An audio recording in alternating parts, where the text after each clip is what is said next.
Ladies and gentlemen, there are these pictures that circulated yesterday night of Homabay residents sleeping on a stadium in what we call Madaraka. I asked myself these questions. Why were these people here? And I came up with one answer, which is going to measure our topic of discussion today. But before a deep analysis in this video, don't forget to like this video, comment, and most importantly, just subscribe to our YouTube channel. And if by any chance you are watching us from a different platform, kindly head over to YouTube, search for Creative Silence TV. If politics, war, and sports is what we are passionate about. Ladies and gentlemen, let's have a deep dive into our today's analysis. Well, ladies and gentlemen, after these images circulated online of Homabay residents sleeping in a stadium, I called one of my friends in Karachonyo constituency and asked him the situation in Homabay town. Well, I was surprised with the phone call that I just made to that man, which he refused that I should not record. He told me that most of the people who were in that stadium were people who had been ferried from several constituencies using school buses. Well, after getting this information that these people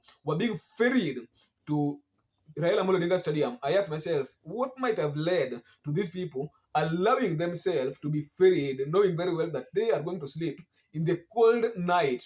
Yeah, truth be said is that Homabay at night, kunakuwaga na baridi ingine because you understand those breezes from the lakeside and the strategic place where the stadium is located is something like 1 kilometer to the lake. Well, and I came up to one conclusion that all these people who went to these events, poverty is what led to them going to that institution, to go to that celebration. Well, ladies and gentlemen, truth be said, it's that in several occasions, our mothers, our fathers, our brothers who existed before us, our forefathers have always been manipulated with what we so far call the political class. That kama kuna ka event, let's say that Madaraka Day, they are going there, they are being told that, you know what, well, they are being ferried to these places, being promised a lot.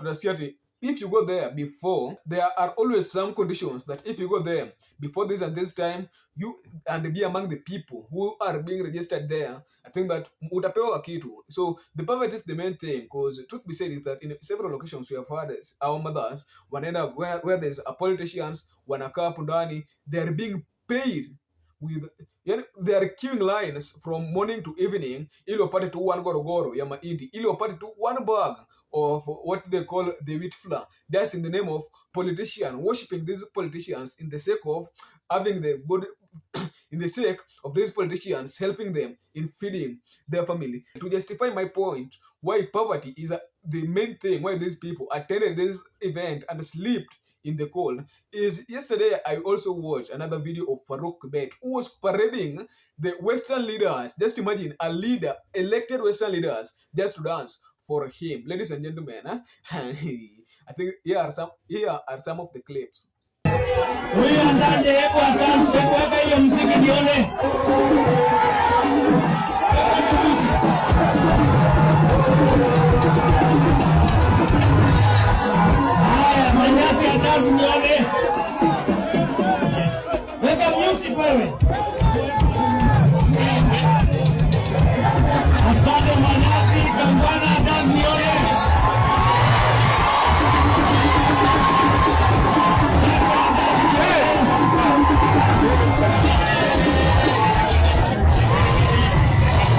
Well, after watching Farouk Kibet in these clips, I just realized that, you know what?